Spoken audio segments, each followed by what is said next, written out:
أحلى سلام بأحلى تعابير الكلام وبكل لغات العالم. نلتقي مجددا في فيديو جديد متجدد نسلط فيه الضوء هذه المرة على الجهة اليمنى لمنتخب الأسود الجزائرية الجمحة الضارية التي لا تتوقف عن الزئير في ظل توفر عدد كبير من اللاعبين في هذه الجهة.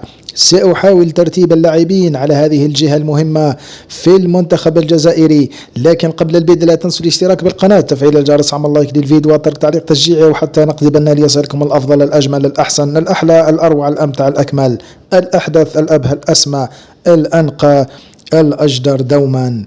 منصب الجناح الأيمن ولسنوات طويلة كان محسوما لملك الكنترول إمبراطور المراوغات وأمير التمريرات الحاسم وسلطان الإبداع رياض محرز، أسطورة الكرة العربية والجزائرية وفخر العرب دون منازع، المناصر والداعم الأول للقضية والدولة الفلسطينية رياض محرز، وفي سن 35 عاما، وتميزه مع ناديه الحالي الأهلي السعودي وفوزه بلقبين لكأس رابطة أبطال آسيا على التوالي، يضع نفسه سلطان ورقما صعبا والأجدر بمنصب الجناح الأيمن، لكن الجاهزية البدنية خاصة أمام عمالقة الكرة كالأرجنتين لا تصب في مصلحة اللاعب.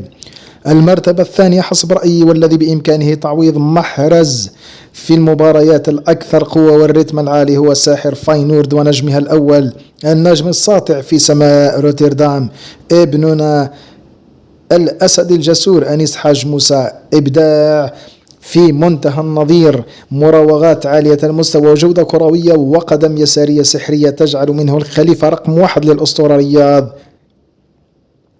نأتي للمرتبة الثالثة والذي أتمنى أن يذهب رفقة المنتخب لبلد العم سام الولايات المتحدة الأمريكية.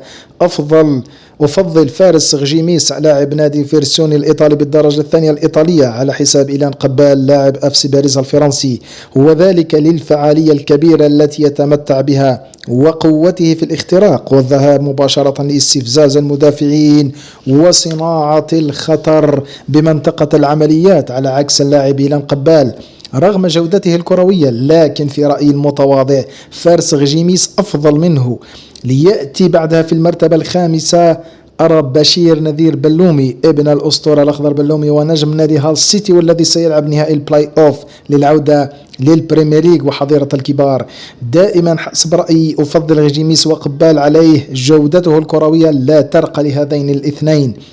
والمرتبة السادسة والأخيرة أضع بدر الدين بوعنان الذي لم يجد بعد معالمه مع ناديه الألماني شتوتغارت ودوما حبيس دكة البدلاء. بوعناني كان رائعا في الفئات السنية، لكن حاليا هو يعاني ليجد ظالته ومكانته. قائمة فلاديمير بيتكوفيتش ستضع لاعبان فقط على الجهة اليمنى وبإمكانه إضافة لاعب إضافي، كون حاج موسى يمكنه اللعب على الجهة اليسرى في ظل ضعف كبير في منصب الجناح الأيسر. حسب رأيي وما أفضل رياض محرز يكون أولا، حاج موسى ثانيا، وغجيميس ثالثا، وحظ موفق للجميع. في الأخير لا تنسوا التفاعل مع الفيديو، آراءكم وتعليقاتكم. سلام.